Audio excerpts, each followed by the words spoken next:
Product market fit isn't about volume, it's about focus. Product market fit is about gaining that blistering clarity so every action, every investment, every decision produces the highest return for the least amount of effort and cost. It enables you to know exactly who your customer is, that your strengths are valued, not commoditized.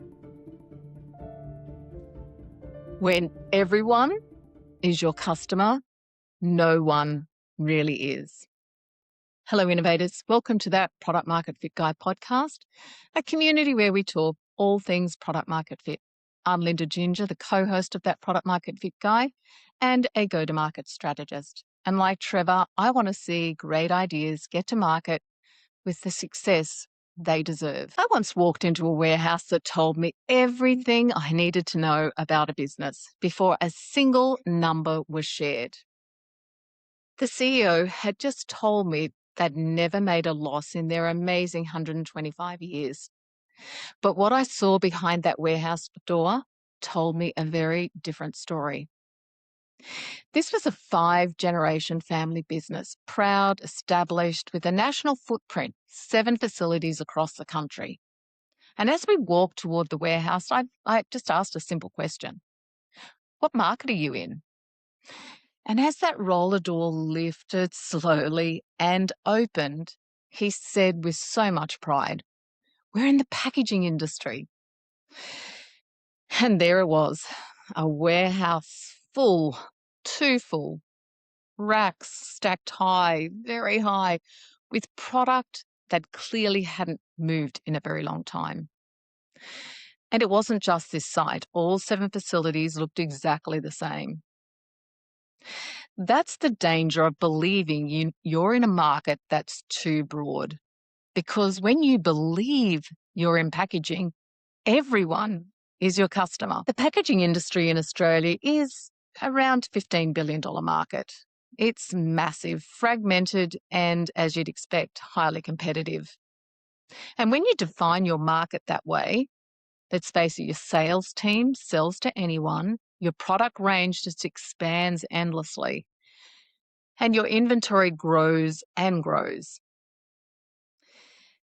This company even bought another warehouse just around the corner to manage the overflow.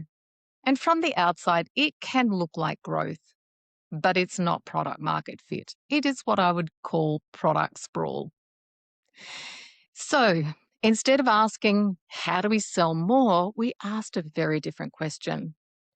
Where do we actually win? And we went ahead and mapped and researched the value chain. We spoke to suppliers, employees, and customers. We researched competitors and trends, looking for where they were valued the most, where they had true differentiation, and the obvious one, where competition was low. What we found was a small but incredibly valuable market of primary producers. Now, this group didn't want generic packaging. They valued innovation. They valued technical expertise, and they valued deep knowledge of bags and sacks. And in that market, only 2 competitors, and neither with the same depth of experience as this company. Furthermore, this part of the market was growing. It was the perfect match. Not a bigger market, a better one.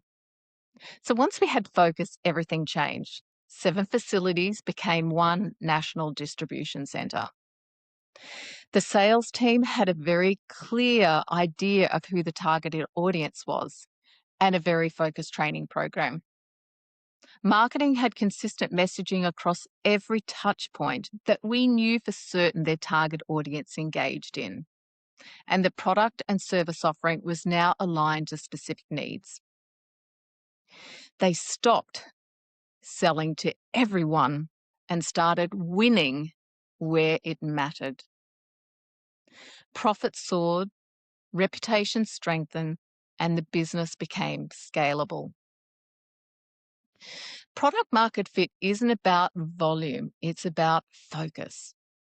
Product market fit is about gaining that blistering clarity so every action, every investment, every decision produces the highest return for the least amount of effort and cost.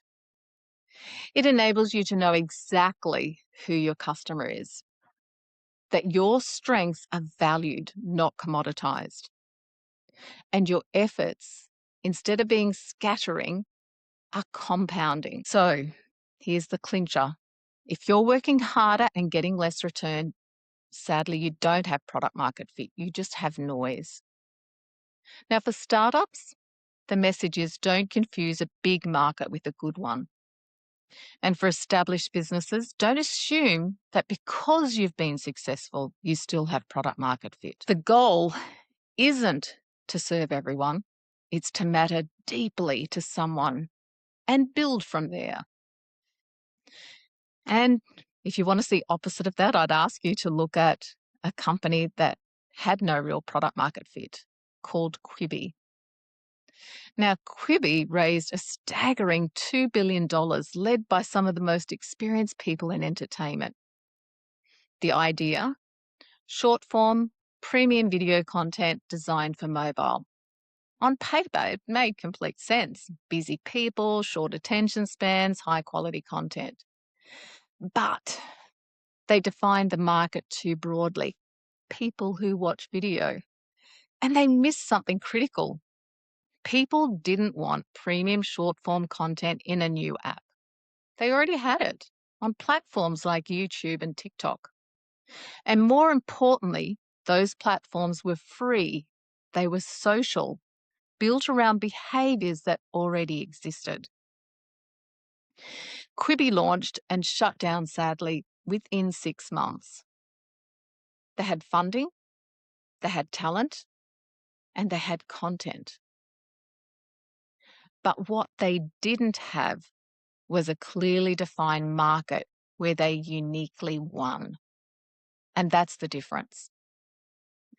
The packaging company didn't try to be everything to everyone, well, not at the end, like the huge jar of jelly beans that they were serving. Instead, they chose a market where they mattered, like the small jar of green jelly beans. So thank you, everyone. I'll see you on the next episode of Product Market Fit Guy, where we discuss everything product market fit.